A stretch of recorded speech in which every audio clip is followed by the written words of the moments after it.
Sejahtera dan selamat petang. Semua dah ada ya? Okey. Terlebih dahulu saya ingin mengucapkan ribuan terima kasih kepada pensyarah kursus SKKP6223 Impak Sosial Media iaitu Dr. Azul Muhammad dan Dr. Hasrul Hashim kerana telah memberi peluang kepada kumpulan kami untuk menjayakan forum atau persidangan meja bulat maya pada petang ini yang bertajuk Buli Seksual melalui media sosial di Malaysia. Tanpa melengahkan masa lagi, dengan ini saya akan memperkenalkan kepada pensyarah dan para hadirin semua. Moderator kita pada hari ini adalah Puan Ruzita Muhammad Sharif bersama dua panelis jemputan iaitu Master Saiful dan Tuan Syed Azmi. Untuk makluman semua, panelis ketiga kami, Dr. Nisha tidak dapat hadir bersama kita pada petang ini kerana tuntutan kerja beliau sebagai petugas barisan hadapan di Hospital Putrajaya. Kami mohon maaf di atas perkara tersebut. Selamat datang dan terima kasih diucapkan kepada moderator dan para panelis kerana sudi menghadiri forum yang akan berlangsung sebentar lagi. Terima kasih juga kepada semua rakan-rakan kuliah, rakan-rakan UKM, para pensyarah mention dan para hadirin yang sudi menghadiri program pada petang ini amatlah saya hargai. Untuk makluman anda, sesi ini akan dirakam bagi tujuan akademik dan mohon anda semua untuk mengisi Google Form di chat box bagi penyertaan kehadiran dan juga e-sijil penyertaan akan diberikan kepada anda yang hadir selepas program ini tamat. Saya berharap anda semua akan memberi kerjasama dan sokongan semasa program berlangsung dan kekal sehingga ke akhir sesi. Sekian sahaja saya, Madhumita selaku wakil daripada kumpulan pertama. Saya serahkan forum ini kepada Puan Ruzita selaku moderator pada hari ini untuk menerusikan program ini. Dipersilakan. Assalamualaikum, selamat petang semua. Terima kasih Sekretariat ataupun komiti penganjur kerana menjemput saya. Dan saya akan mulakan dengan memperkenalkan dulu ahli panel. Pertama sekali, kita seperti yang dimaklumkan, kita hanya ada dua panel untuk petang ni. Dan kita akan mulakan dengan panel pertama dahulu. Namun saya akan bacakan kedua-dua latar belakang panel. Yang pertama ialah Tuan Saiful Hamirul Zaman bin Muhammad Hazir atau sangat dikenali dengan Master Saiful. Welcome. Saya bacakan sedikit dahulu. Beliau dilahirkan pada 14 November 1970 di Kuala Lumpur. Beliau pernah bertugas secara kontrak sebagai Ketua Jurulatih di Akademi Kickstart.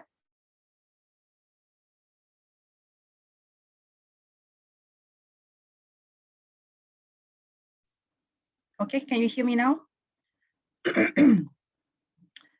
Saya bacakan sekali lagi ya. Beliau pernah bertugas secara kontrak sebagai Ketua Jurulatih di Akademi Kickstart dan Persatuan Seni Bela Diri Malaysia (MMAA) dan merupakan pemegang tali pinggang hitam 6 degree.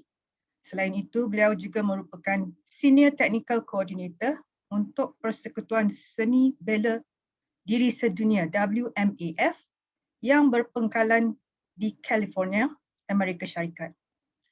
Pada 2005, beliau telah dianugerahkan dengan gelaran Master oleh Majlis Persekutuan Seni Bela Diri Sedunia (WMAC) di atas sumbangan dan kepakaran beliau mendidik masyarakat menjaga keselamatan diri. Sehingga hari ini, beliau telah melatih lebih 270,000 peserta di Malaysia dalam bidang seni mempertahankan diri dan pendidikan pertahanan diri. Sebagai penasihat kepada Trio Green Hornet dan Akademi Kickstart, tugas beliau adalah memberi hikmat nasihat kepada masyarakat serta mendidik bagaimana untuk terus menjalani kehidupan yang selamat, khususnya di dalam pencegahan dan survival jenayah. Salam perkenalan, Master Saiful. Jika tidak keberatan, kita baca dahulu second panel. Kerana nanti by the time he arrives, then everything else is being taken care of dan kita boleh terus ke pertanyaan kepada beliau, ya. The second panel, thank you Master. The second panel is Tuan Syed Azmi Alhabshi, yang merupakan seorang aktivis sosial bersemangat besar dalam melakukan kerja-kerja kebajikan dan kemasyarakatan. Beliau merupakan seorang graduan ijazah sarjana muda farmasi dengan kepujian di UKM. Tuan Syed juga merupakan pengurusi ahli lembaga pemegang amanah atau BOT Impak Malaysia, ahli lembaga pemegang amanah Yayasan Kebajikan Negara YKN, pembantu pelindung wilayah persekutuan, penasihat mahkamah bagi kanak-kanak Mahkamah Kuala Lumpur, dan beliau turut menyertai kumpulan sukarelawan Ward Geriatric Hospital Kuala Lumpur. Tuan Syed Azmi, siapalah agaknya yang tak kenal beliau, yang juga merupakan penasihat rumah bonda dan aktif dalam pertubuhan bukan kerajaan NGO rasmi, iaitu Persatuan untuk Anak Kita atau Puak Payung, yang didaftarkan di bawah Jabatan Pertubuhan Malaysia pada 7 Mac 2018. Objektif Puak Payung adalah untuk memberi kanak-kanak 18 tahun ke bawah ilmu yang boleh membantu dan menyediakan mereka seperti keyakinan, pengetahuan dan kemahiran yang sewajarnya. Right, tanpa melengahkan masa, saya akan mulakan dengan sedikit overview. Generasi masa kini, ya Master, menghabiskan masa di atas talian lebih daripada sebelumnya gara-gara kewujudan internet. Namun seperti mana aktiviti sosial yang lain, risiko untuk kejadian buli boleh berlaku secara atas talian dalam bentuk yang kita bincangkan sebentar tadi, cyberbully atau buli cyber, termasuk buli seksual. Buli cyber merupakan satu amalan komunikasi melalui teknologi yang bertujuan untuk mengecam, mengganggu, memalukan atau mengugut mangsa melalui perkataan yang negatif. Perbincangan meja bulat kita pada hari ini adalah untuk mengupas isu buli seksual di Malaysia yang kian membimbangkan. Soalan pertama saya kepada Master Saiful. Boleh ke Master Saiful kongsikan kepada kami definisi buli seksual melalui media sosial? Silakan. Okey, terima kasih kepada Puan Zita selaku moderator dan juga terima kasih kepada tim yang menjemput saya untuk berkongsi ilmu. Terima kasih juga kepada pensyarah-pensyarah, doktor yang terlibat dalam Zoom kita pada petang ini. Dan untuk makluman semua, bila kita bercakap pasal buli seksual, kita menekankan kepada, of course, buli seksual dan buli, satu bentuk buli sama ada secara fizikal ataupun tidak fizikal, mungkin secara lisan, yang berdasarkan kepada sexuality ataupun jantina. Maknanya dia menggunakan sexuality sebagai senjata, senjata untuk melakukan buli tersebut. Maknanya dia mencabul hak seseorang, mencabul hak seseorang sama ada secara yang saya kata tadi fizikal, non-fizikal ataupun menggunakan platform media sosial. Media sosial ni kita tahu banyak sekarang ni, memang tak boleh kita nak kata satu platform yang tidak penting, amat penting untuk kita, bukan hanya kita sebagai orang dewasa yang memang dah mula menjadikan platform media sosial sebagai satu alat untuk berkomunikasi. Kalau kita tengok sebelum ni, mungkin mak ayah as a parents ni, mana yang dah ada anak, merasakan oh ini dunia teknologi untuk anak-anak kita. Tapi sebenarnya kita mak ayah kena ambil tahu, kena ambil berat untuk memantau dan mendidik anak kita. Dia ada pro and con sebenarnya dalam alam maya ni. Cumanya kita kena ambil berat dan jangan sesekali ambil mudah soal teknologi ni. Sebab tu saya selalu tekankan bila sebut pasal media sosial ini, kadang-kadang ada bahasa-bahasa kita bergurau selalu, jangan kita tukar kepada satu benda yang bila kita dah terkena menjadi mangsa, kita jadikan ia ditukar pula. Bukan media sosial, media sosial. Sosial maknanya satu perkataan yang kita rasa macam buruk, dengar perkataan tu sebab inilah yang sedang berlaku di kalangan masyarakat kita. Jadi kalau kita cakap pasal bullying seksual ni, benda yang memang berlaku, dan of course mungkin kejap lagi kita akan berkongsi berkenaan dengan siapakah ataupun jantina ataupun golongan mana yang lebih terdedah ataupun menjadi mangsa dalam isu bullying seksual ini. Terima kasih, Puan. Terima kasih, Master. Yeah, because I think today kita tak menjuruskan satu gender saja, satu jantina saja. And we have that question later, kemudian nanti. Tapi saya rasa mungkin kita belum bergerak ke Puan Syed dulu. Kita teruskan dengan meja, kita sambung dengan meja lagi. Meja pula, minta maaf ya, Master ya. Bos saya nama meja. Right. Seterusnya, kita nak bincangkan apakah faktor penyebab berlakunya bully seksual melalui media sosial. Adakah kandungan yang dimuat naik di media sosial yang menjadi faktor utama berlakunya bully seksual? Pendapat Master. Okey, ini bukan hanya pendapat saya, tapi memang menerusi kajian kita. Ya, kajian kita macam saya bersama dengan NGO macam Pertubuhan Pengamal Pencegahan Jenayah Kuala Lumpur, yang mana kita almost boleh katakan setiap minggu kita ada saja kes-kes serius yang kita dapat yang kita kena bantu, khususnya nak menasihati mangsa-mangsa ni. Dan daripada siasatan ataupun wawancara kita bersama dengan mangsa nak membantu mereka ni, ada pelbagai trend yang berbeza.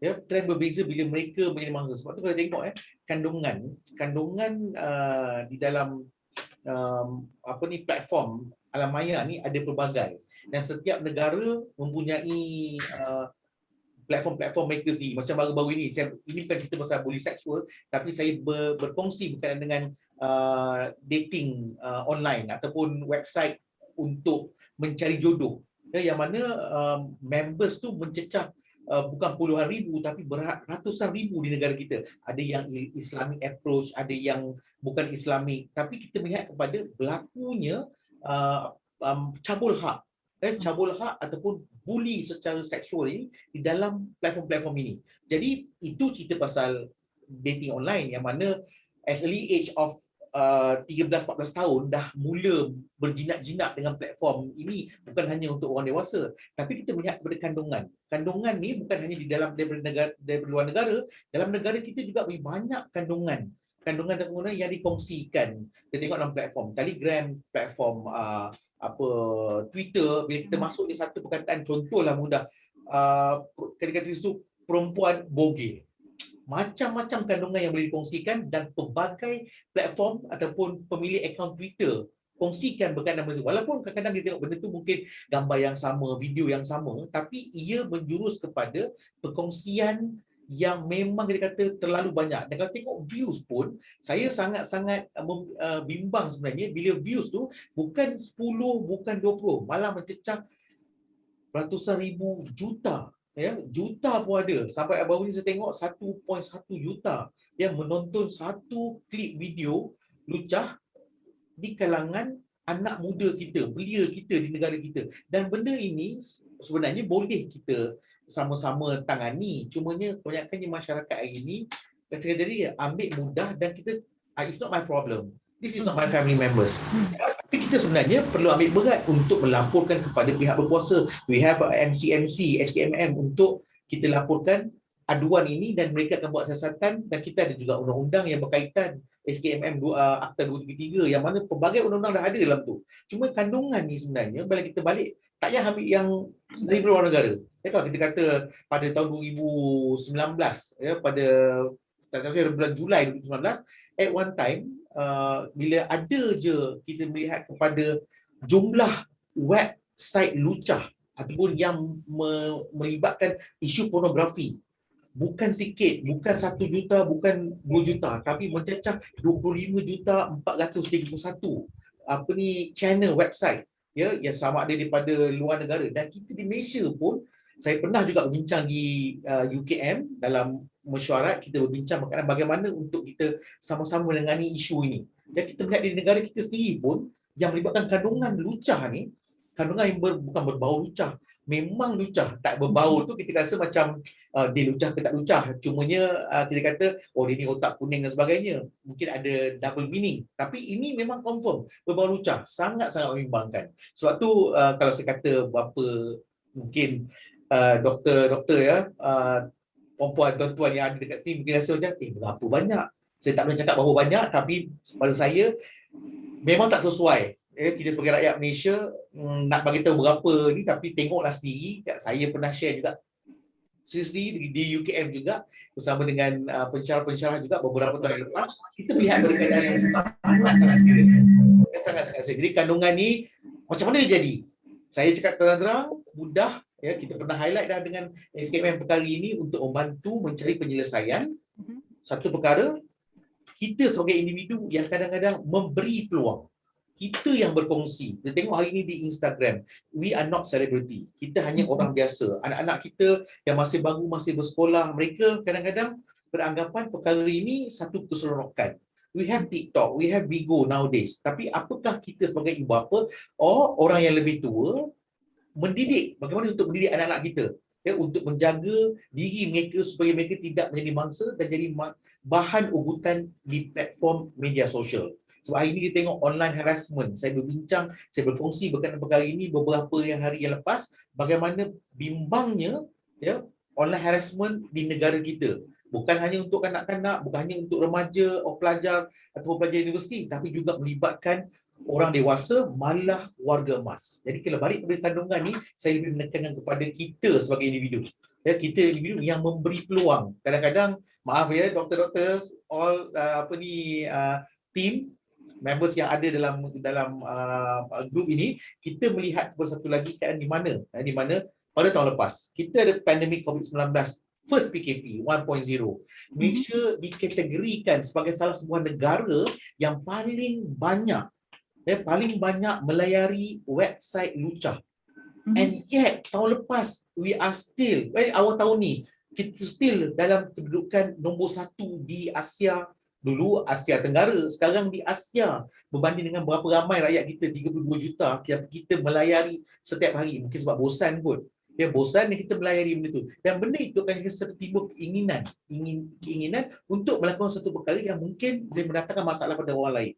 Dan itu yang kita lihat, kandungan ini satu perkara yang perlu dipantau oleh pihak berkuasa dan balik pada kita. Jika sekiranya ada salah laku dan tengok benda tak betul, tak sekiranya libatkan anak-anak ataupun orang dewasa atau sesiapa pun individu di negara kita, kita buat laporan, ambil tanggungjawab tu. Buat laporan tak susah. Pergi kepada website MCMC tu, kita laporkan. Let them investigate and take action. Itu kata-kata kandungan ni memang we cannot control. Sorry to say, at the moment, as I said, saya dah cakap ni beberapa tahun yang lepas, we cannot control. Ya, sebab benda tu hanya boleh dikawal oleh pihak berkuasa apabila adanya laporan. Ya Puan ya? Boleh pun setakat itu. Ya, banyak tu. Bagus. Alhamdulillah. Dia macam self lockdown lah. So kita makna kena self control jugalah sebenarnya. We have to respect diri kita. Sebab kalau kita tak ada, as a parent, kalau kita sebagai orang dewasa atau sebagai ibu bapa, kalau kita tak boleh nak respect diri kita, how do we educate our youngsters, anak-anak kita ni? Sebab hari ni kadang-kadang boleh tengok pasal teknologi ni, kita mak ayah ambil mudah. Biarlah anak kita lebih hebat daripada kita. Wahannya kita boleh je lebih hebat daripada anak kita. Bukan tujuan untuk kita membanggakan diri, tapi untuk kita memantau. Macam hari ni, saya selalu tadi pagi saya bercakap berapa ramai hari ni ibu bapa yang mempunyai yang dia connection dengan anak-anak dia ataupun untuk memantau. Katalah dia ada di Facebook. Ya, berapa ramai ni mak ayah yang cuba buat fake account untuk monitor anak. Janganlah letak situ mak dengan ayah, hubungan mak dengan ayah, memang anak akan ceritalah. Anak tak akan, everything will be hide lah. Dia akan hide apa yang dia post, sama juga di Instagram or any media sosial platform. Cumanya kita sebagai parents ambil tanggungjawab, ambil proaktif lah ya untuk memantau, sebab kandungan yang kita yang berunsur tak sihat ni, yang berunsur lucah ni atau bau lucah ni, mana ada anak nak kongsi dengan parents kan, cuma dia tengok tu curi-curi. Jadi kita ni kalau nak tengok, bila dia buka phone dia, kita boleh pantau. How do we do that? Ada cara, tapi mak ayah hari ni mungkin tak tahu ataupun tak apalah. Belum tahu ataupun tak ni orang Kedah katalah tak apa, tak jadi. Dah jadi nak buat apa? Itu persoalan dia sekarang. Okey, terima kasih banyak Master Saiful. Kita gantung ayat respect tu saya suka dan kita sambung kejap lagi. Saya rasa Tuan Syed sekarang sudah bersedia untuk bersama kita petang ni. Assalamualaikum Tuan Syed. Waalaikumsalam. Sorry lambat. Okay, don't worry. Apa khabar hari ni? Okay, hari ni Jumaat. So Jumaat is always a good day untuk saya. Maknanya dia malam lagi penuh kes lah. Right. Exactly. It's very unique today. Hari ni 11 Jun. 30 Syawal sebenarnya. Dah selesai Syawal kita ini. Oh, okay. And I tak pernah ada webinar pukul 6 petang. So macam very odd. A very odd topic. So the odd hours. Okay, Tuan Syed, kita dah mulakan dengan definasi dan faktor penyebab. Maybe Tuan Syed boleh juga beri from your point of view, definasi buli seksual melalui media sosial dan maybe apakah faktor penyebab berlakunya buli seksual tersebut. Silakan Tuan Syed. I think Master tadi dah cakap semualah sebenarnya. Tapi kalau di bawah pemahaman saya pun, this bullying, ni pendapat saja, saya tak nak go scientific, because bila kita handle case, dia berdasarkan persepsi. Betul. Maknanya dia berdasarkan pada persepsi. Jadi kadang-kadang saya pun kena online. Macam kalau if I were to do now, I akan kata, oh my god, I tengok Master Saiful for the first time, I rasa dia comel. So if he, I boleh cakap macam tu. Kalau cakap macam tu, kalau dia beranggapan bahawa benda tu is actually an harassment, harass lah jadinya. You know, and then kalau tidak, dia berdasarkan pada persepsi dan juga untuk kebanyakan mangsa berdasarkan juga pengalaman hidup dia, environment dia and all that. Okay, jadi bila kita sebut seks, people ingat it's just benda kelamin, but it's not. One of the biggest organ sexual sebenarnya, it's not the biggest. One of the best organ sexual is actually the brain, and the biggest is actually the skin. Jadi kalau kita betul-betul nak tengoklah, kan, dengan sentuhan, dengan penggunaan minda dan kata-kata dan sebagainya, you see. So persepsi itu yang menyebabkan bagaimana reaksi itu akan berlaku. And cyberbully by seksual ni sebenarnya dia lagi bahaya sebab dia boleh jadi a trigger factor. Betul. Kepada macam kes saya hari ni, macam baru 4 jam tadi, was dia is through WhatsApp. So okay, through WhatsApp, guru tuition yang dah 50 lebih dengan student, satu jantina yang baru 17. And student tu memang as innocent as ever. So bila kita korek 5 bulan punya WhatsApp, so it started with the teacher yang hanya puji dia punya kulit dia cantik sebab masih muda. See? And then it leads to something else. So pendek kata, untuk dapat keberkatan 30 Syawal ni, sometimes I think the word yang saya push sekarang ni adalah untuk mengelakkan fitnah dan mengelakkan zina. So punca-punca zina, bibit-bibit zina, you know. So bila kita cakap macam tu dengan anak muda kita, especially untuk kes-kes macam ni, dia tak nampak benda tu zina kan? Dia nampak benda tu as perception, maksud dia lawak ke apa ke macam tu, berdasarkan pengalaman dia. Tetapi bila kita kaji balik, bila kita pergi lebih jauh, kita akan dapati bahawa bermula dengan kata-kata, jadinya sentuhan dan jadinya seterusnya akan mendapat tu dibaham sebenarnya secara fizikal. So anything boleh jadi sexual actually. Anything nowadays, and it's not, and maybe sebab saya dah tua 44 tahun, so maybe I feel malu, you know, maybe saya rasa malu macam tak nak, I'm sorry lah sebab ni petang kan, so and Jumaat lah tu, so I'm just gonna say it. Saya baru je sebenarnya tengok pasal dia melibatkan kanak-kanak kan, so kerja saya dengan kanak-kanak, saya baru je tengok video, kita bagi pseudonym dia SE lah, I think that's the spelling. Jadi and saya tak pernah nak tengok because I don't care. Tapi bila I tengok tadi, I jadi malu. So is that macam Master Saiful tadi cakap kan, ibu bapa mesti up to date jugalah dengan apa yang anak-anak tu tengah menonton dan sebagainya kan. But I don't know how parents do it because saya rasa malu dengan apa yang ada. Apa yang tersedia hidang ni pun I rasa malu as a person sebenarnya tau. But maybe it's just me. So kita kena selalu kaji perbualan tu makna dia apa. Komunikasi dengan kanak-kanak pun sekarang makin lama makin tak ada. I mean we don't have real conversations. Kita sebenarnya berdasarkan anggapan. Contohnya sebelum saya stop ni, mak kau hijau. I don't know mak kau hijau tu marah ke, carut ke, Awak atau degrading ke. I don't know because I tak jumpa budak tu and I tak tanya dia. I tak tanya dia. Tapi dia benda ayat tu, frasa tu dah bawa naik, sure one day punya masuk DBP, but frasa tu dah bawa naik, tapi kita tanya tak punca daripada orang yang cakap tu apa maksud dia. Kita tak pernah ada perbualan itu.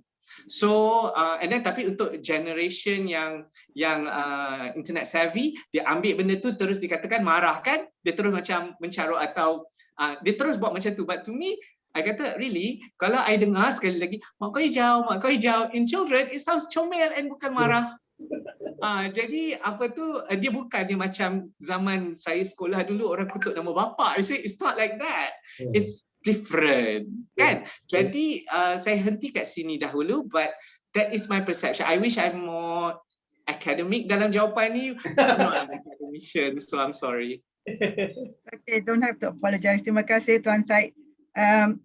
We are all public today. None of us are academicians petang ni. All public today. And I like that. I think saya dah jumpa sedikit chemistry between panelis kita petang ni. Alhamdulillah. Sebab unconsciously Tuan Syed telah membawa ke soalan yang ketiga, which relate to that bully sexual ni, mediumnya datang bagaimana, apa yang dikatakan, is it just text, is it just words, is it verbally or non-verbal. And you tadi Tuan sebut perkongsian yang paling terkini tadi, only 4 hours ago. Because the third question actually, what if komen tersebut, if you don't mind, saya ingin bertanya, yang kes yang 4 jam yang lalu tadi, pastinya kalau dah perkara tu dah lama berlaku, saya rasa dia bukan hanya share teks sahaja, dia bukan word sahaja, mungkin ada posting gambar juga. Well, alhamdulillah on that case dia ada perkongsian gambar tapi bukan gambar diri sendiri. Maknanya dia gambar internet, general.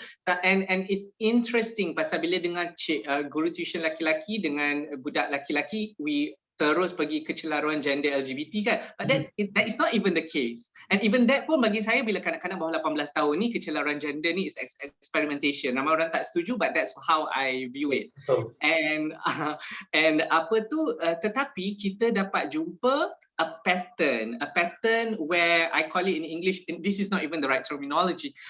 Saya panggil tu phishing. Dia mengumpan je sebenarnya. Dia macam grup-grup mak janda, grup-grup pak duda ni kan. Dia macam, sorry salah hantar. And then dia padam lah kononnya video tu. And then datanglah trigger lah orang-orang lain pergi private message dia kan. Macam tu. It's called phishing. Sebenarnya kan dalam grup-grup besar ni, sorry tu salah grup. Macam tu dia bawa padam. That's phishing. Betul tak? Padahal niat dia itu adalah untuk cari siapa yang sefahaman dengan dia kan. So dalam kes tadi pula, of course dia in the end part yang menjadi kesalahan di bawah jenayah seksual kanak-kanak online ni adalah apabila dia mula bertanya pasal saiz panjang zakar dia. Jadi benda tu ternyata walaupun dia ajar matematik tapi dia ajar topik nisbah dan dia nak buat perbandingan kan, tapi itu is not appropriate. Jadi dan sebab budak tu nak ambil SPM yang akan datang ni, jadi kita kena jaga dari segi nak tegur dia ke, nak ajar dia, nak selamatkan dia, nak lindungi, nak report polis. That is my job lah, penyediaan mangsa kan. Jadi itu yang buatkan dia faham, sebab bila dia dah mula seronok, macam mana dia nak dapat benda tu jenayah? Bila dia dah mula suka dan participate dalam perbualan itu, macam mana dia nak buat laporan yang mengatakan dia pun suka sebenarnya. Walaupun orang tu lebih tua, patutnya cakap benda betul. And even though that is not bully, but ada satu ayat kat situ, orang tu tanya, boleh tak tanya kat mak kalau minta duit lebih sikit sebab nak bayar bil elektrik. Jadi I cakap, okay, kalau kita tengok lebih jauh lagi 4-5 bulan, Kalau dia dapat gambar dan dia boleh ugut untuk bayar sewa, bayar apa, I mean this is what I do every day kan. Jadi itu dah jadi part buli yang tidak direlai lagi dah. Nampak tak? Dia mula-mula dia rela, jadi dia tak sanggup, dia tak akan nak buat laporan polis. Tapi bila dia dah terngantuk macam tu, macam mana? Kan? So, but kes macam ni memang berlambak lah. Especially, and dulu kita ingat body shaming. Kan? Kita ingat body shaming tu it's just bully. But now it's more about, it's lagi teruk. You know, sampai saya baru borak dengan satu kawan tu, dia cakap dia nak cari mesin, sebab sekarang Shopee, Lazada boleh beli nearly anything kan. So dia cari mesin untuk ukur keketatan whatever lubang you want to think of, you know.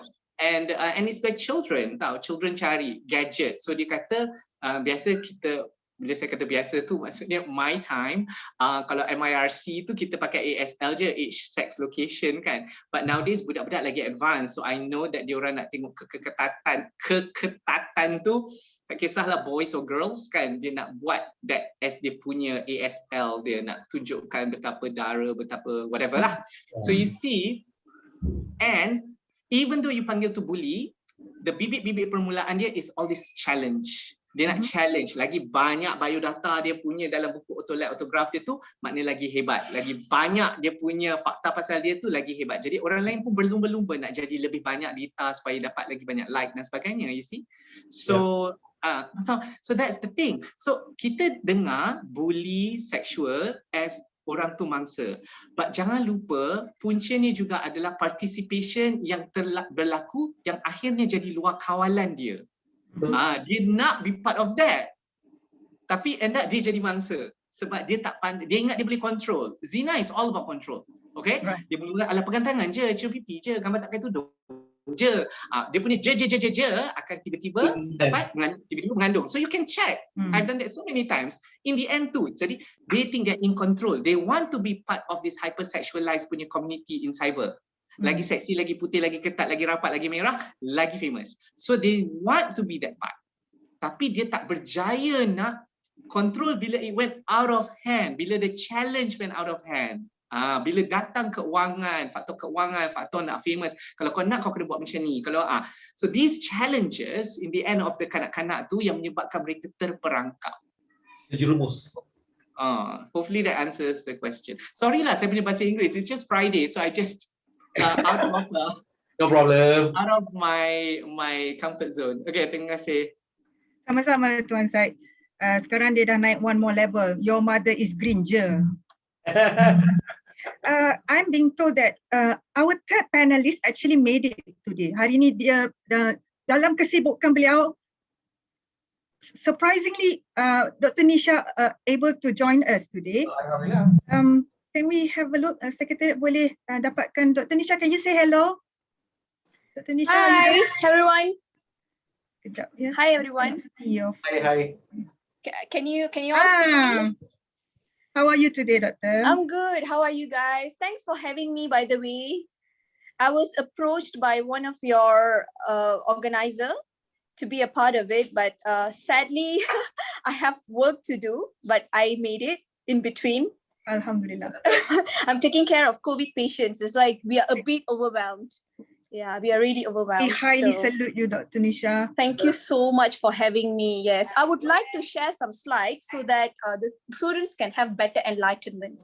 I know I will be repeating the same thing, but this is very important right now because there are lots of students, they know how to go about sexual bullying, but then they don't take the first step to go ahead and complain about this. That's what I was made to understand previously when I talked to a few of the students. So I would like to share some slides so that they can have better enlightenment. All right, so just stay on the line. No problem.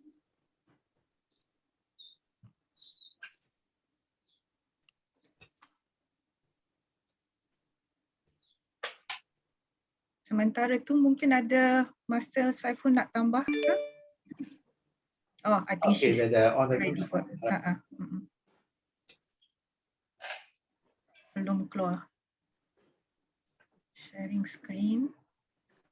Okay, can you all see my screen? Yes, Ya, Doktor. All right, okay. Teruskan. Okay, I would like to start off with what is sexual bullying? What is the definition of sexual bullying? So any form of bullying behavior, whether physical or non-physical, that is based on a person's sexuality or gender. It is when sexuality or gender is used as a weapon by boys or girls towards other boys or girls.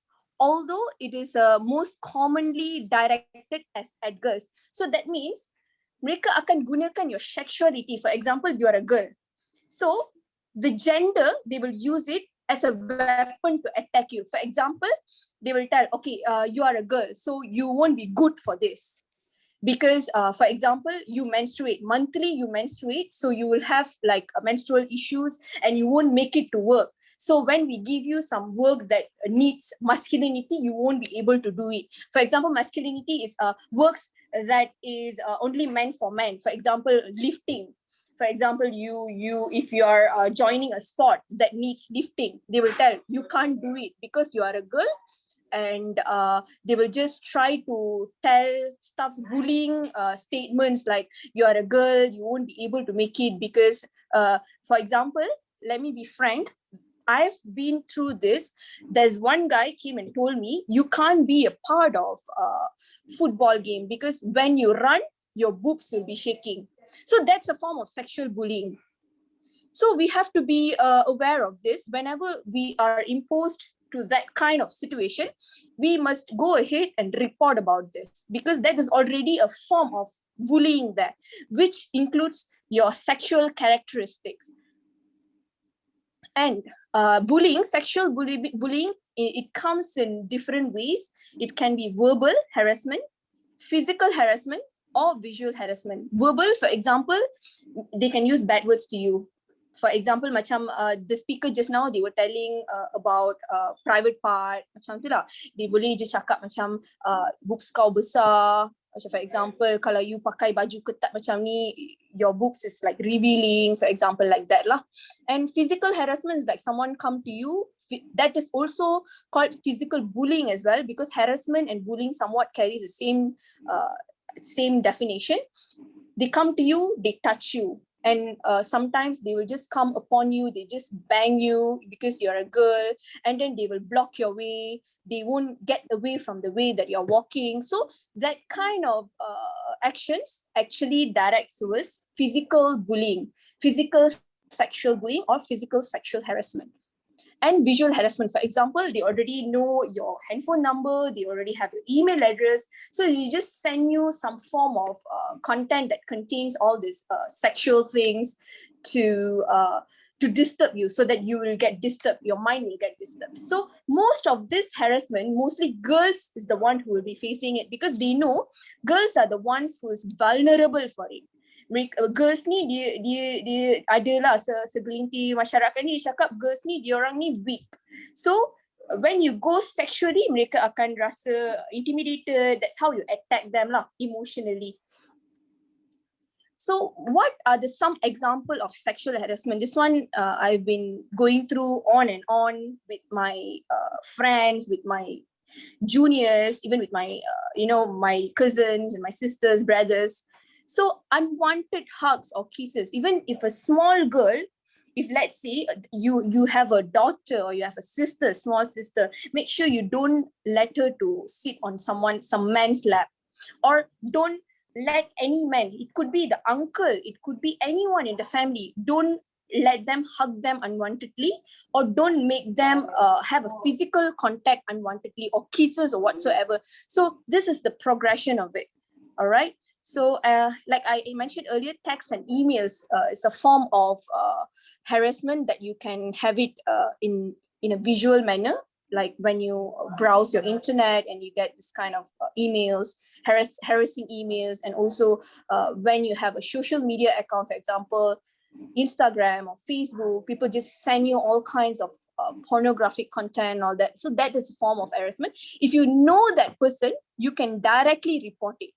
And even all the social media, they have a feature where you can directly go and report, and then the contents will be taken away. So we are coming up actually in this issue. There are lots of people who are hearing us who are actually coming forward to give us a solution. So that's a very good thing. So you must know how you go about it and how you report it to the higher authority.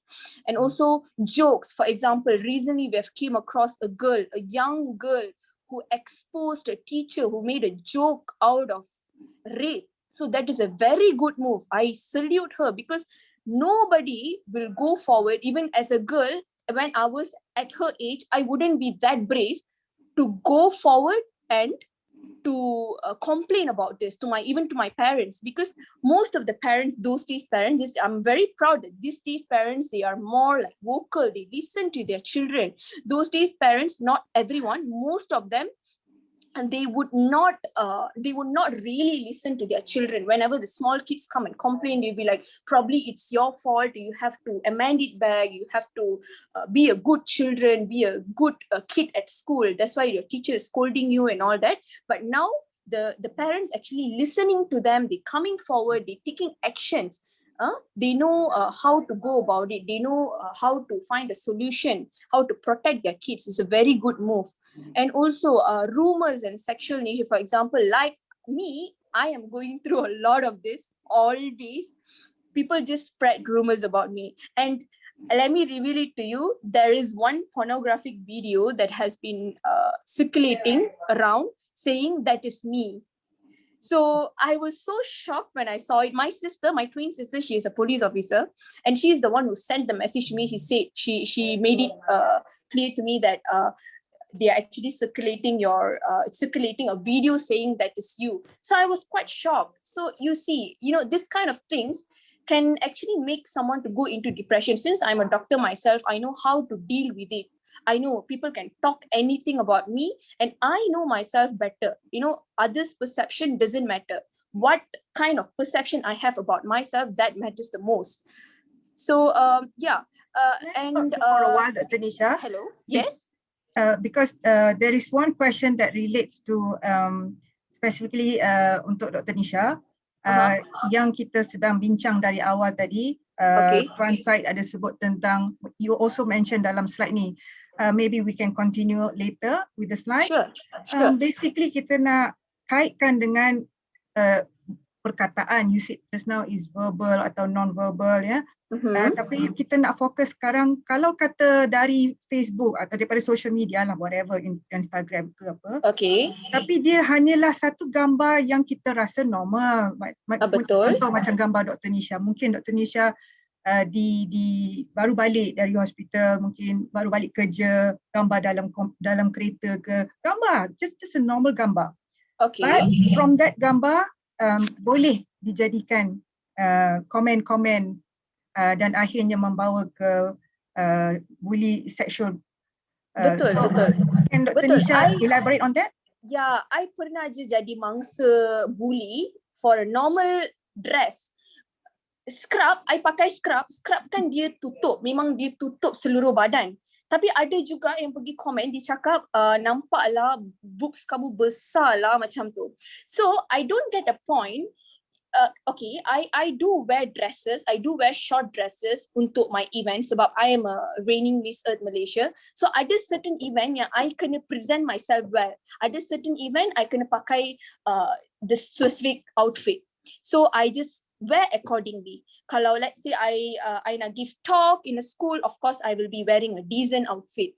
So even when I post a picture with my decent outfit, there are people coming to me and telling stuff. They are commenting, diorang just comment yang lucu. So what I feel through it is, it's just the people's way of seeing you.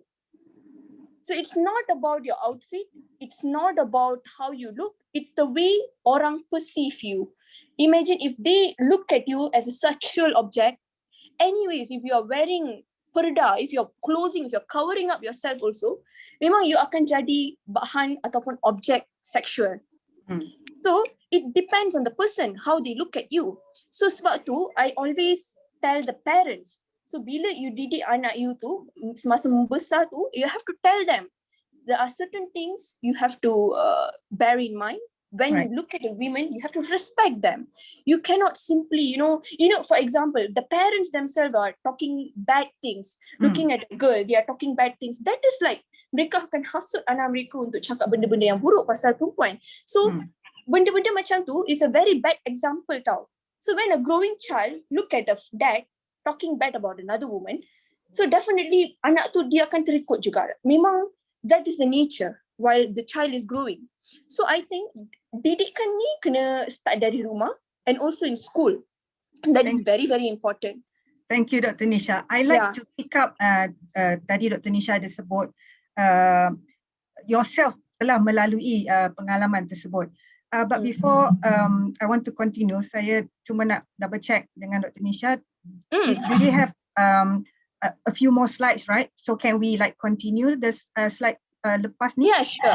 Because ada satu soalan yang berkaitan, so maybe you want to stop share dulu sebab saya nak kita ada persoalan di chat room yang mungkin Dr. Nisha akan beri jawapan Dr. Nisha, kemudian saya nak berbalik kepada Master Saiful kerana soalan tu ada berkaitan dengan apa yang dikongsikan dari awal tadi ya. Boleh. So Dr. Nisha, bila you dapat komen-komen macam tu, pernah tak Dr. Nisha pergi mengadu, buat laporan ke mana-mana pihak? I pernah buat laporan polis banyak kali, bukan sekali dua kali.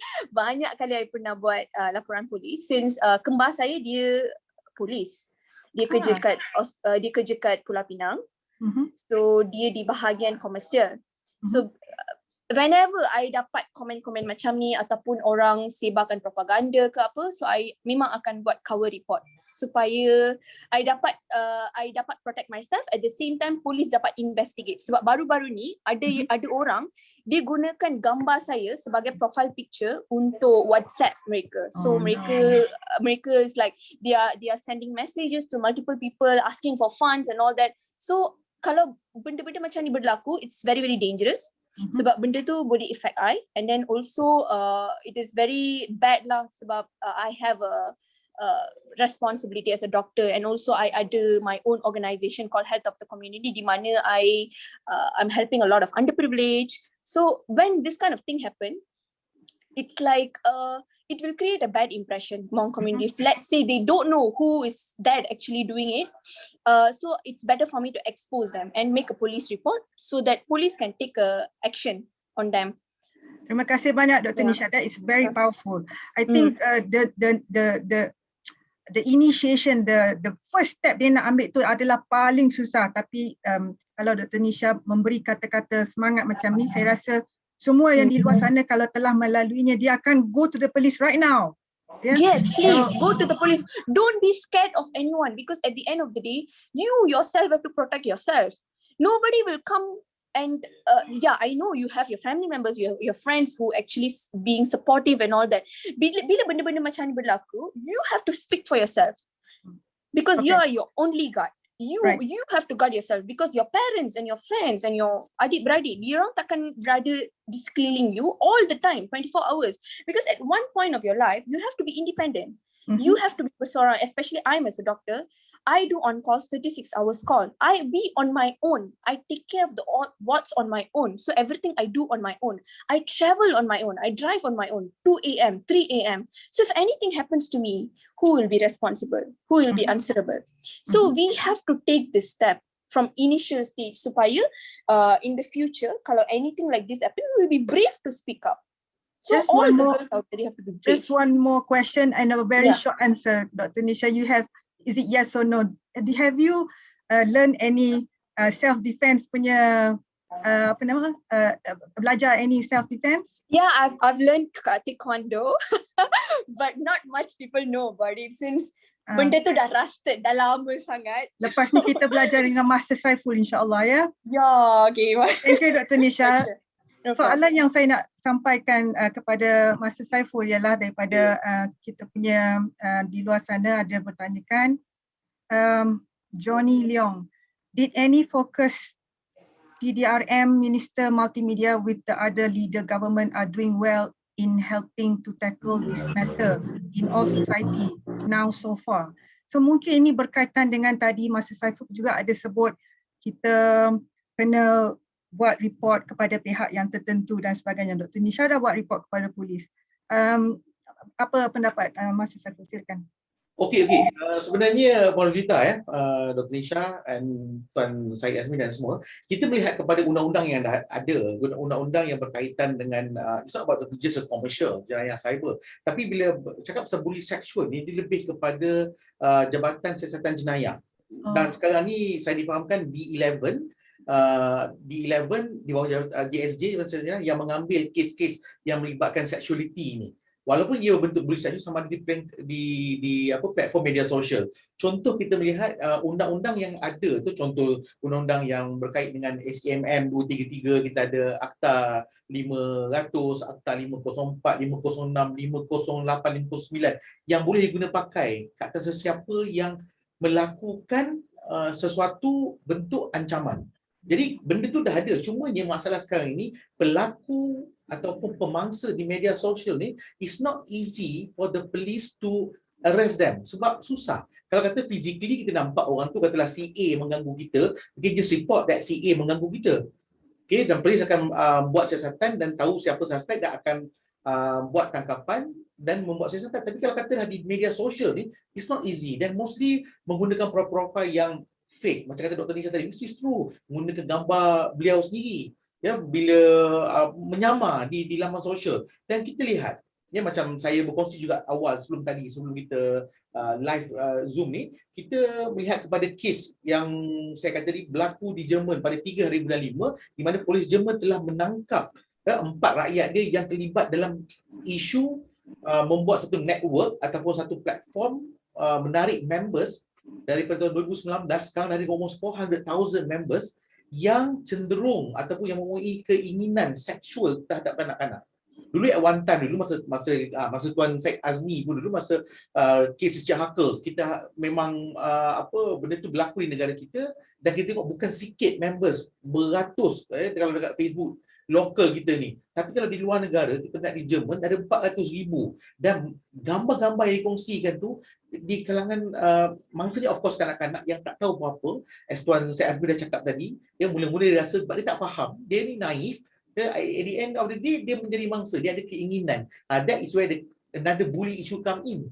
Ya, bila kita melihat kepada sesuatu keadaan dan kita mula takut sebab kita pun juga turut terlibat bila kita rasa seronok. Macam beberapa hari yang lepas saya sibuk mengendalikan satu isu di mana seorang gadis yang masih di bawah umur yang cuba nak bunuh diri akibat daripada bila gambar yang di-share dengan boyfriend tu, betul lah dia buat salah. Masa tu dia baru form 2. Dia form 2 tingkatan 2. Dia naif, rasa seronok nak berkawan, tapi bila dipujuk mula-mula takut, lama-kelamaan dia jadi berani sebab dia faham yang apa dikongsikan ni adalah satu, dia kata kerahsiaan, a very secret, I takkan share dengan siapa. Tapi at the end of the day, bila orang kata lah, kita bahasa kita kalau yang dah di rumah tangga, jodoh tak panjang, tapi ni hubungan cinta dia tak sampai ke mana dan dia menjadi mangsa ugutan di mana ex-boyfriend, so-called ex-boyfriend ni menggunakan gambar untuk bukan hanya mendapatkan duit tetapi mendapatkan kepuasan.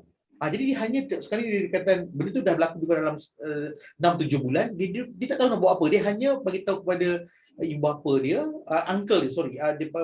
mak saudara dia dengan bapa saudara dia, selepas dia rasa dia dah tak ada duit nak bayar budak ex-boyfriend ini. Jadi kita merasakan untuk buat laporan polis, tapi dia agak takut untuk buat laporan polis sebab dia takut segala rahsia, the proses tu akan memberi satu kesan kepada dia, which is kita setuju ya undang-undang ni untuk melindungi kita, tetapi ada juga keadaan di mana mangsa takut nak ke depan ya kerana mereka merasakan yang diri mereka ni akan melalui satu proses yang panjang dan memalukan. Undang-undang yang di negara kita dah memang cukup baik untuk melindungi mangsa dan menghukum pemangsa. Ya, tapi balik cuma mereka kena tampil ke hadapan saja. Ya, petang ke hadapan, jangan bimbang sebab at one time, saya rasa Tuan Azmi pun dulu kita pernah dia juga pernah komen berkenaan dengan grup-grup, chat group, Telegram, Twitter ya, yang mana ada juga di kalangan mereka yang bukanlah penjawat awam tapi yang mempunyai kuasa yang juga terlibat dalam tu sebagai bukan memantau tapi mengambil kesempatan ke atas mangsa dalam itu. Itu kita tak nak. Sebab tu kita rasakan bila pihak polis D11 dan jenayah telah mengambil satu pendekatan untuk melindungi mangsa ni, kita mengharapkan ianya memberi satu peluang untuk kelangsungan hidup kepada mangsa untuk tampil ke depan membuat laporan polis. That is the best solution. Sebab kalau kita keep on saying that kita boleh selesai, kita boleh guna orang tu, kita akan ada masalah. Macam Dr. Nisha tadi, which is true. All the platform, they have the channel which is you can report, even Twitter, even Telegrams, apa jugalah platform ada, kerana ini bukan hanya undang-undang di negara kita, undang-undang di peringkat antarabangsa, which is benda tu relate ataupun akan berkait dengan pertubuhan bangsa bersatu untuk melindungi pengguna di dalam isu internet ataupun cyber ini. Terima kasih Masa. Ya, satu je lagi sebelum kita pergi ke Tuan Syed. I think Masa sebut sebelum kita on air tadi, ada berita hari ini. Maybe Masa Saiful nak kongsikan apa yang keluar kat berita hari ini, petang ni. Okey, beberapa hari lepas kita semua didedahkan dengan isu Instagram seorang pengusaha terkenal kosmetik, dan hari ini beliau telah ditangkap untuk siasatan direman kerana perkongsian dia yang berunsur atau berbau lucah, menggunakan perkataan yang berbau lucah, dan perbuatan tersebut lucah kepada kanak-kanak.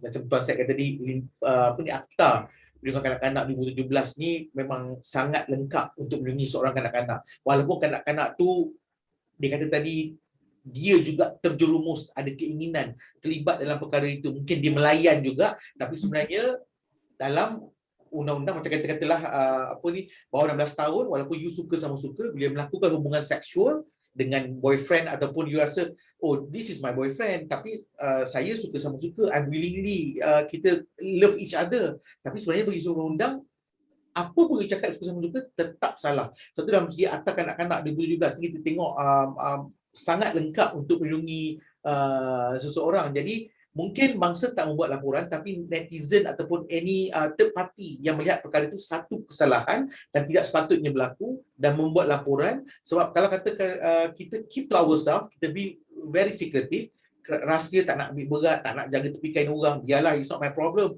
it's your problem. Itu benda yang akan salah. Sebab satu hari ia akan berlaku kepada kita pula.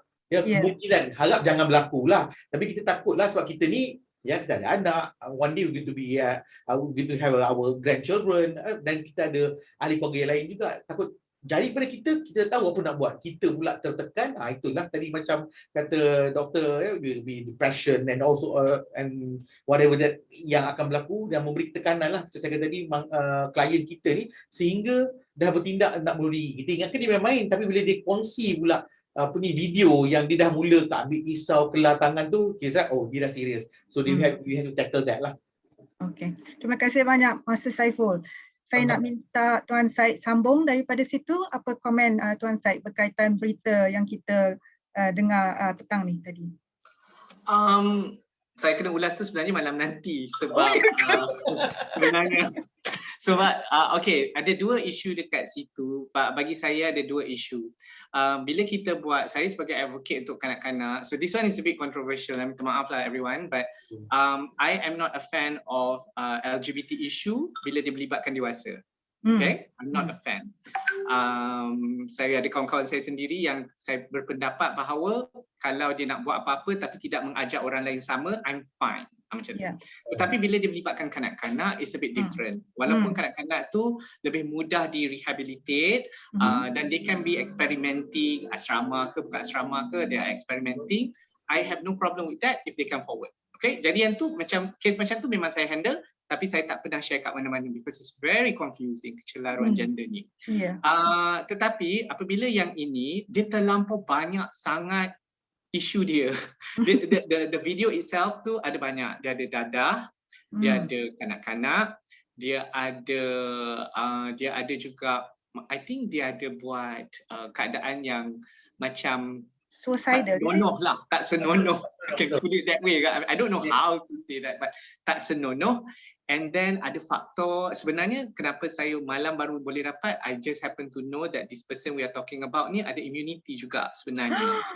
So basically menyebabkan saya susah nak komen apa-apa, even dia punya group pun bila kita, because to me I rasa I tak nak masyarakat Malaysia marah akibat keadaan semula jadi dia. So dia akan be clouded, faham tak? Just because she is like that, so people are clouded judgement. So I tak minat. Tetapi so I kata why not we get the people from their group untuk I nak tanya what do you think about it, because tak ada siapa bising. Kita tak pernah dengar ada kakak dia ex ke cakap apa-apa ke, I didn't hear anything kan. So pasal saya senyap tengok tak ada. Dan apparently ada somebody cakap macam you tak tahu ke dia ada a bit of an immunity.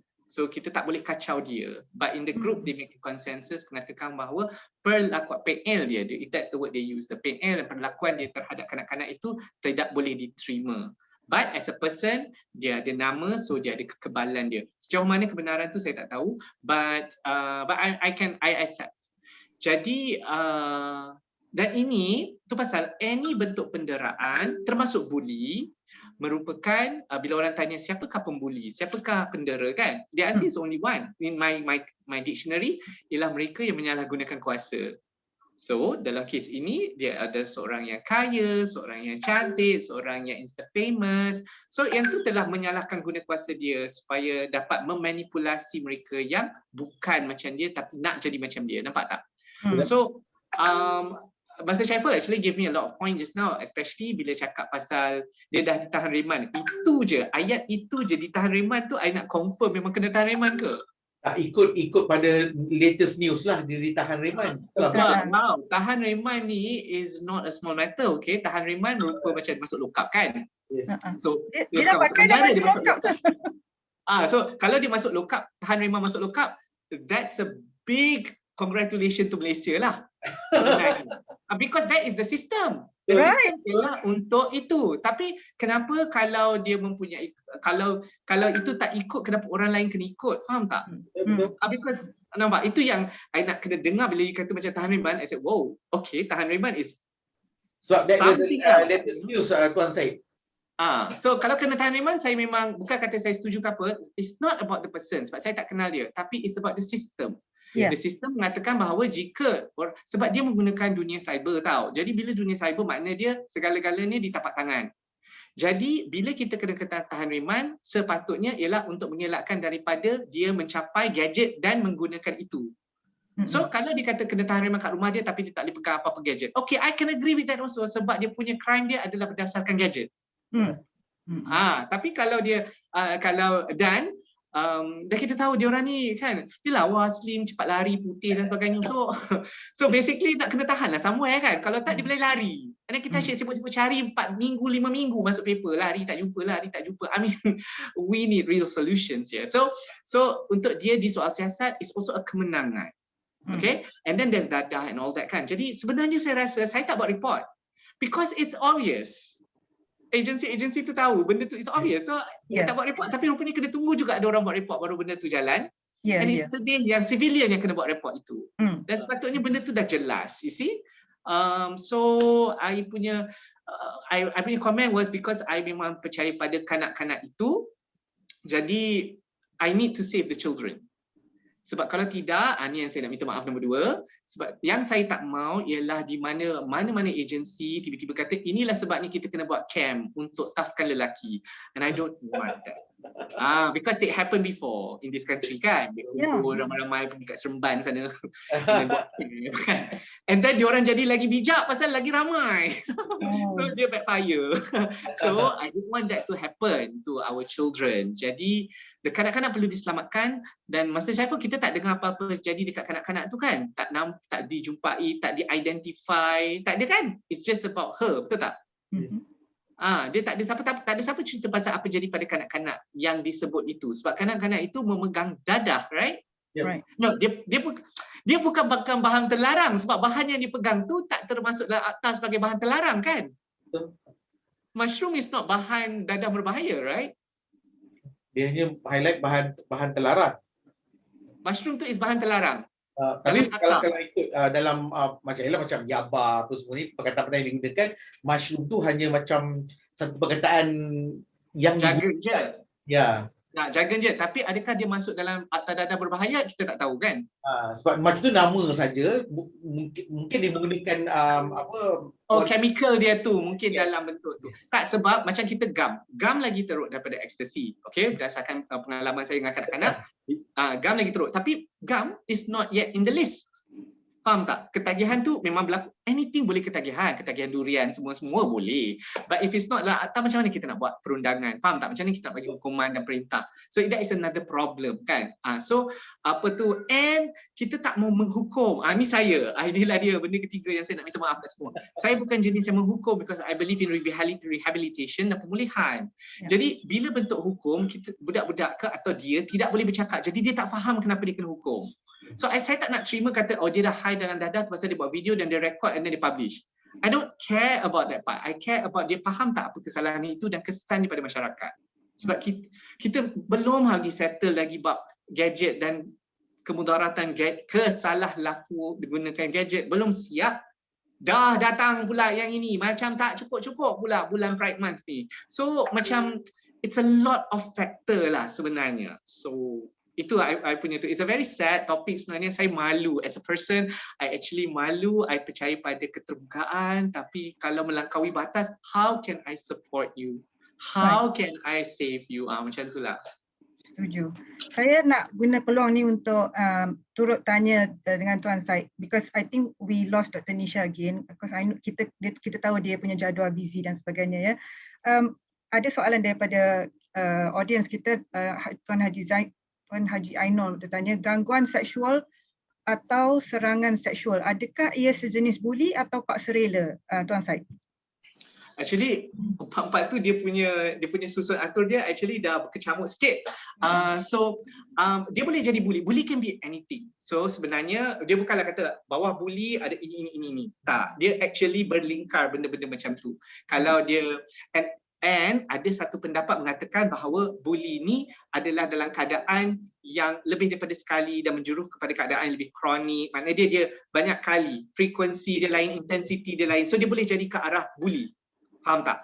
So dari segi serangan atau gangguan, serangan atau gangguan, I think it's just a kosakata. Kami kalau dalam mahkamah kanak-kanak, kita tak ada pakai perkataan macam tu lah. So kita pakai macam gangguan seksual, atau kebanyakan kita pakai pencabulan. Sebab anything ada lain kita panggil cabul. Sama juga dengan perkataan noda, perkosa, So semua tu berdasarkan meaning dan akta, itu je yang kami pakai. Tapi soalan dia tu amat valid sebenarnya. But saya nak minta maaf pada yang bertanya soalan tu.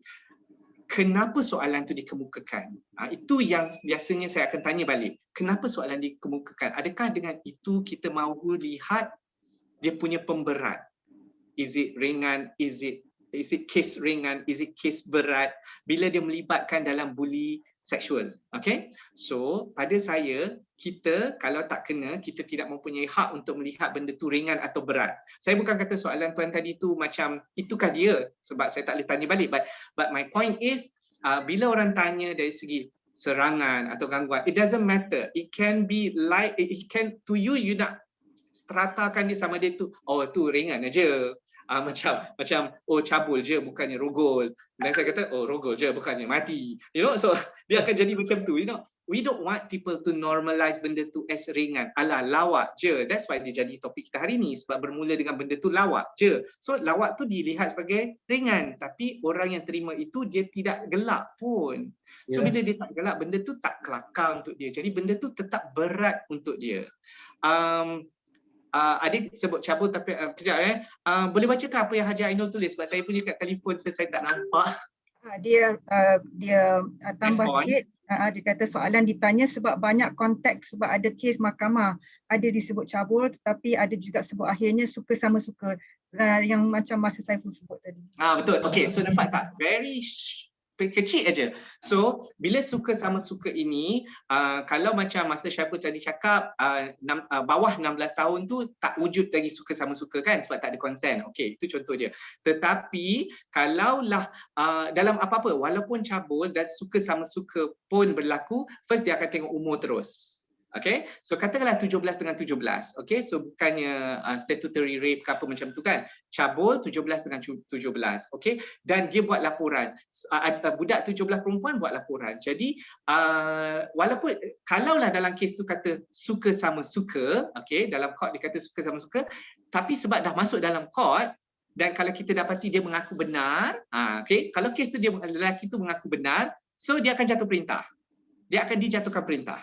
Now, katakanlah suka sama suka 17 dengan 21. So itu dewasa. So bila dewasa dia dah baca dan dia tidak mengaku salah, dia bacakan fakta kes, tak ada maaf bagimu, terus ikut perundangan apa dia. Tapi puncanya adalah orang walaupun suka sama suka kat situ, tapi kalau dia suka sama suka dia buat laporan, kan, dia buat laporan, jadi dan dia tak mengaku, so akan ada bicara lah. Tapi kalau dia mengaku tak ada bicara lah, jadi dan laporan tu wujud kan. Now, kalau mengandung lainlah sebab ada bukti. Okay, ini yang menyebabkan rasa dendam sebab suka sama suka. Atau dan kebanyakan kes, minta maaf lah, cabul berlaku di rumah perempuan.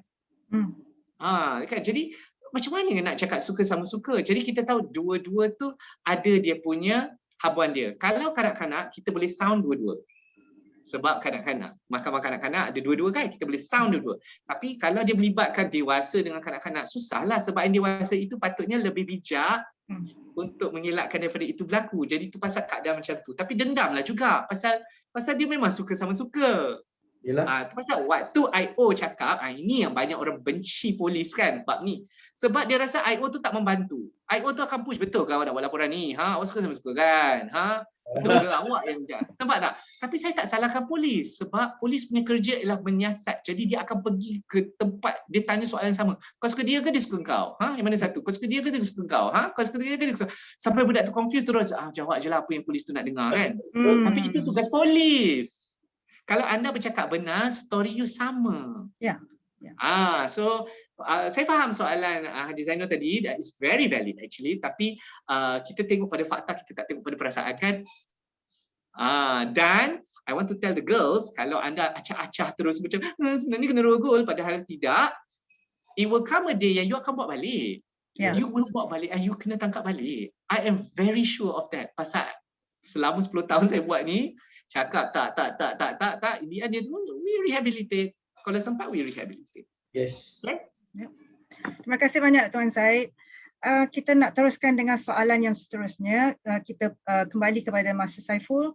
Dia tanya, sekiranya mangsa buli seksual ingin membuat laporan polis tetapi keluarga tidak percaya, bagaimana ya? Masa Saiful, silakan. Okey, sebenarnya hak individu untuk membuat laporan polis. Ya, membuat laporan polis. Jangan dia kata keluarga tak percaya ataupun keluarga kata kita nak selesaikan dengan cara baik. Tapi dia sebagai seorang individu, walaupun dia seorang kanak-kanak, dia mempunyai hak untuk membuat laporan. Jadi benda ni kita patut yang kita melihat banyak isu, banyak kes sebenarnya bila mana of course lah pelibatan keluarga itu sangat penting dalam membuat keputusan untuk mereka yang menjadi mangsa, khususnya bawah umur. Tapi kalau katalah sesuatu berlaku pada anak ini dan perlu satu kajian daripada mereka, ya, kita kena bantu. Dan kalau tadi kita dengar pada Haji Zainal pun bertanyakan berkenaan dengan bully seksual, adakah gangguan seksual dan serangan seksual itu ada bully seksual? Sebenarnya gangguan dan serangan seksual itu satu jenayah. Ya, it's a process. Ya, it's a process di mana ia satu perlakuan jenayah, satu kesalahan. Dan bully seksual ini, macam kata Tuan Syed pada awal tadi, satu tanggapan. Ya, tanggapan yang merasakan sama ada ianya satu bentuk bully. Kalau I okay with that, I'll be okay. Contoh orang cakap kita, cantik muka kau. Jadi Tuan Razmi kata, comel masa Saiful ni. Contoh macam tu. Saya kata okay, no problem. Tapi kalau orang yang tak boleh terima, dia akan merasakan benda tu berlawanan. Macam kata orang kata kepada isteri kita lah ataupun sesiapa, dia kata cantik isteri kamu. Kita ucapkan terima kasih. Tapi kalau ada orang yang tak boleh terima, kenapa engkau ni nak moral di sini aku? Ini benda-benda yang kita tengok dari segi persepsi ataupun tanggapan. Dan kalau kita tengok tadi bully seksual yang di ini, is actually a process. Sebab tu saya kata ni, apa juga pelakon yang kita rasa tak selesa. Macam kata hari ni hari Jumaat, semalam hari Khamis, kita ada WhatsApp group. WhatsApp group kita ni ada pelbagai. WhatsApp group kita kat pejabat ataupun kita di dalam kalangan di universiti pun ada WhatsApp group. Ada lelaki dan perempuan. Ya. Kadang-kadang dia kata, ya aku nak balik cepat malam ni malam Jumaat. Kalau orang yang okey, dia akan kata okey. Tapi kalau orang yang tak selesa, dia kata, kenapa kau sibuk dengan malam Jumaat je? Mesti dia berfikiran sesuatu yang ke arah sesuatu yang mungkin pada dia tak senonoh. Maknanya benda tu ada orang boleh terima, ada orang tak boleh terima. Dan pagi ni pula, hari ni hari Jumaat pagi. Kadang-kadang kita kat pejabat, sebabkan PKP mungkin kita tak ada ke pejabat lah, tapi yang sebelum ni kadang-kadang tengok bila orang tu bad mood, kita highlightkan benda yang membuatkan dia, mendatangkan dia tidak selesa. Dia akan kata, sebenarnya tak dapat ke ni bad mood dia hari ni?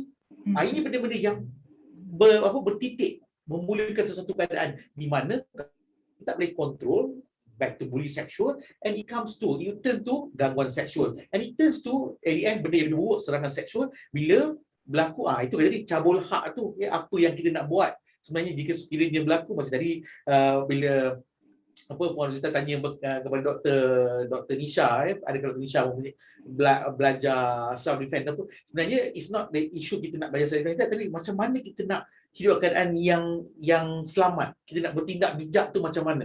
Supaya kita tidak menjadi mangsa sebenarnya hari ini. Kita melihat kepada, macam kita perkongsian daripada Tuan Syed Azmi, perkongsian daripada Dr. Nisha, satu benda yang menjadikan kita panduan untuk kita memastikan yang kita ni terdidik dengan ilmu-ilmu ini, supaya kita tahu apa yang betul, apa yang salah. Macam saya juga, pendekatan saya lebih kepada kesedaran dan pencegahan. Kalau perlu kita nak didik seseorang itu, sama ada dia pemangsa ataupun pelaku, lebih baik daripada kita terus menghukum. Kerana kalau kita menghukum, kadang-kadang benda tu, macam kata Tuan Syed Azmi tadi lah, buat satu program, bawa pergi seremban, bukannya jadi benda yang lagi positif, tapi benda yang lebih ada implikasi lain pula. Jadi Puan, itu yang kita harapkan lah. Terima kasih banyak Masa Saiful.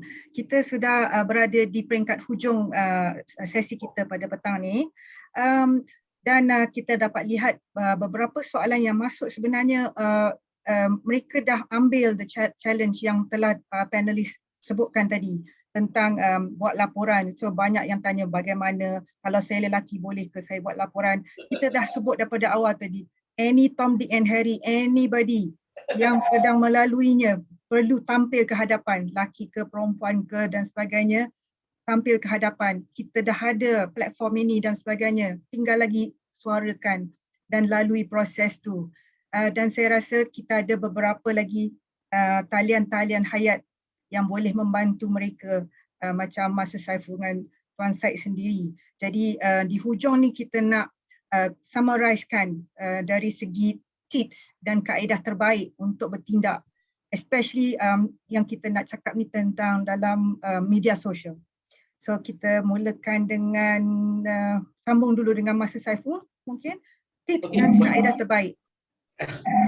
Okey, Puan Rosita dan juga semua Tuan Syed dan semua yang mengikuti Zoom kita ni, tips dia untuk kita bila kita menjadi mangsa lah, ini paling penting. Dia punya pendekatan semua dah tahu, ya. Paling penting kita dalam isu hari ini kesedaran.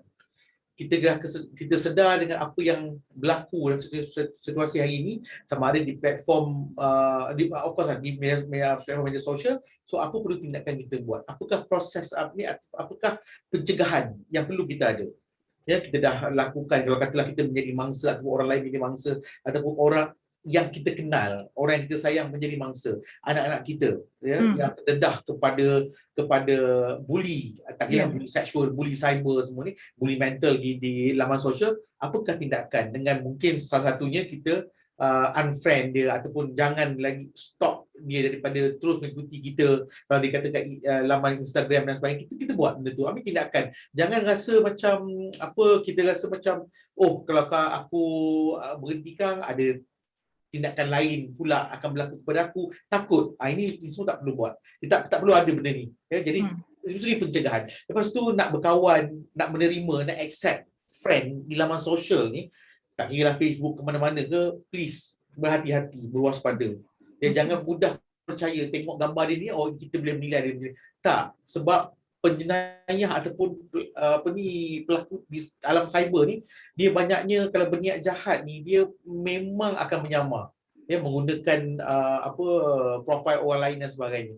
Yang seterusnya, jika sekiranya kita tahu the teknologi ni keep on very very fast, sangat laju, ya. Tak tahu lepas kita dulu kita ada macam-macam platform. Lepas tu kita ada TikTok, Bigo dan sebagainya. Akan datang mungkin ada lagi lebih yang tak kira lah apa benda juga ni, tapi kita kena sentiasa alert with the current scenario. Dan even the parents, please ambil berat dengan perkembangan teknologi.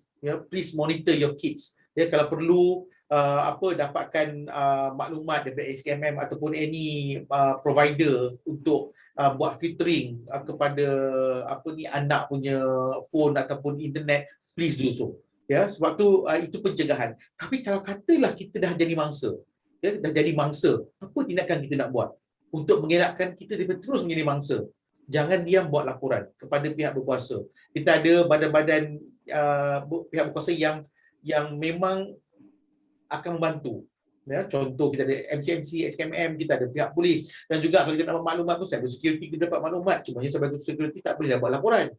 Cuma kita dapat buat laporan kepada SKMM, tak tahulah cyber security, tapi pada saya cyber security lebih kepada memberi ataupun menasihati kita, memberi tip dan sebagainya. Dan kemudian jika sekiranya dah buat laporan untuk meneruskan kehidupan, maknanya kelangsungan kita. Benda senang kalau saya cakap, mungkin semua kata senang je suruh. Suruh just ignore everything. Itu je yang boleh kita buat. Mulakan hidup baru demi kelangsungan. Walaupun mungkin kita dah buat silap sebelum ni, gambar kita telah tersebar, video kita telah tersebar, kadang-kadang kita Skype dengan kawan pun ataupun suami isteri. Saya ada juga kes suami isteri Skype, tapi ada orang hack account dia. Lepas tu jadi bahan mangsa urutan. Hilang duit, duduk bayar, takut gambar, video disebarkan sehingga mencecah RM40,000. Minta buat laporan polis, takut nanti polis nak siasat, nak tengok pula gambar kami itu. Dan saya kata, nak hilang duit ke nak terus jadi mangsa urutan? Dan at the end kena buat laporan. Akhirnya buat laporan polis demi kelangsungan hidup. Itu tips-tips mudah lah untuk kita kongsikan, kecuali mereka yang berhadapan dengan kita, jumpa dengan kita, dah jadi mangsa, macam mana nak buat, kita guide lah. At the end kita buat, bagi tahu jugalah, make a police report. Cumanya mereka rasa sebut police report tu satu benda macam, wow, apa nak buat ni, apa benda. Itu kita beri nasihat juga, polis nak membantu sebenarnya. Itu just tips yang mudah, sebab benda ni tak boleh kata macam kita lah. Mungkinlah kita ni sesi kita ni Zoom ni atas faktor kita pendidikan, membuat program dan sebagainya. Tapi kalau katalah pihak berkuasa, dia perlu ongoing program. Dan saya juga pernah mencadangkan kepada pihak berkuasa, kepada Ministry of Education, MOE, untuk melaksanakan civics education. Civic education ni dah ada, cuma we have to revamp, relate dengan isu, cyber issue, drugs kita dah ada, cumanya drugs ni keep on changing, the trend, bertambah-tambah jenis dadah. Macam tadi kata Tuan Syed Azmi, mushroom dan sebagainya, kita pun tak tahu apa dalam mushroom tu ada. Dan kemudian kita lihat keselamatan, macam isu lah keselamatan jalan raya, yang mana dulu mungkin 180 tu dah laju, sekarang 110, akan datang mungkin 160 tu, 150, 30 tu satu had baru dan sebagainya, untuk mendidik anak-anak kita ni, generasi muda ni, supaya mereka ada ilmu khususnya dalam isu jenayah cyber, media sosial ni satu benda yang perlu diterapkan seawal usia. Sebab anak kita hari ni, sorry to say Tuan Azmi, kita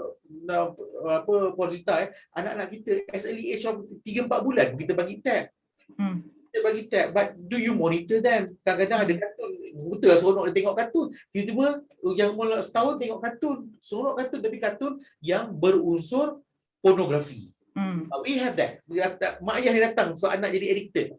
Anak umur dah 4 tahun jadi addicted, tak dapat menangis. Itu pun kita tak nak berlaku lah, supaya kita nak mencegah ni. We have to start from now on. Kenalah, macam saya ada program dengan kindergarten, bagikan perkongsian cara dia faham berkaitan dengan isu media sosial, YouTube dan sebagainya, so mereka tahu do's and don'ts, apa yang berlaku, apa yang boleh, apa yang tak boleh.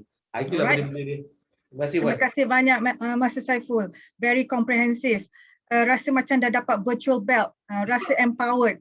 So kita harap di luar sana dah rasa untuk, dah ada kesedaran tu untuk tampil. Jangan takut, dia punya keyword dia, jangan takut kat situ ya.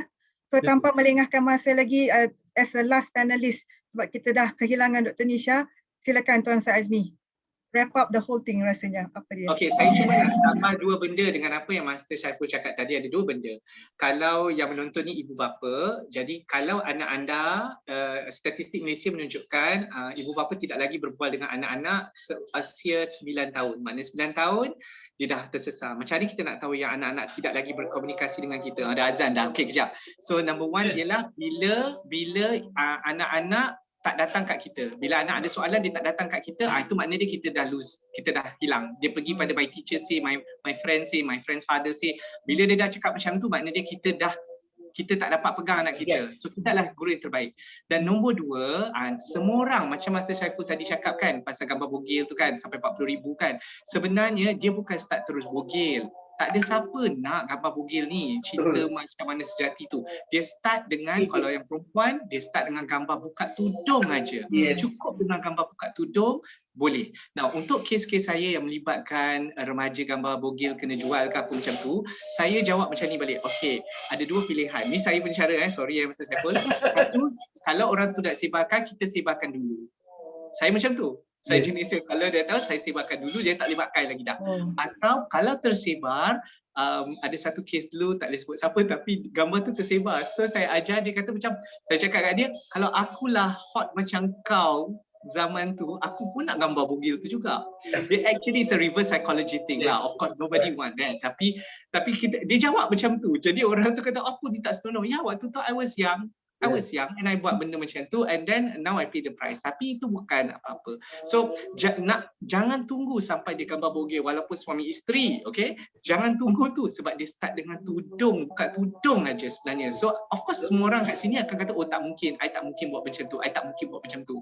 But it all started daripada buka tudung aja sebenarnya. Okay, itu saja. Terima kasih semua. Terima kasih banyak Tuan Syed. Saya rasa keyword yang Tuan Syed selalu guna, jangan sampai ada je tu ya. Tudung je, je. Okay.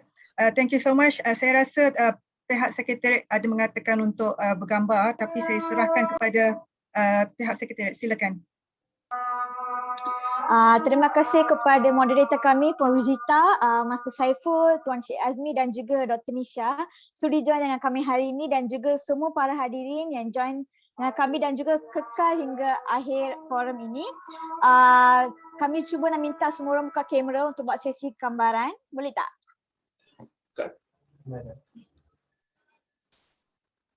Sebab forum kita sampai 7.30 sahaja, so dah nak 7:30. So kita buat sesi gambaran, lepas tu kita boleh wrap up. Okay, semua dah buka ke? Okay. Ang, you can take Ang.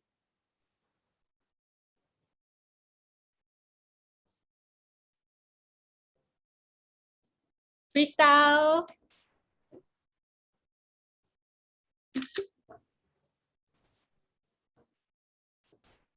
Okay. Kami betul-betul menghargai masa anda semua untuk join kami hadirin, dan bagi pandangan yang berbeza dekat chat box, memang betul-betul happy lah sebab semua aktif. Thank you so much, dan terima kasih juga dekat Dr. Hasrul dan ketiga-tiga panelis beserta moderator lagi sekali. Dan juga kepada tim saya, Kak Farhana, Kak Maria, Ang dan juga Syed Hassan. Terima kasih. Terima kasih.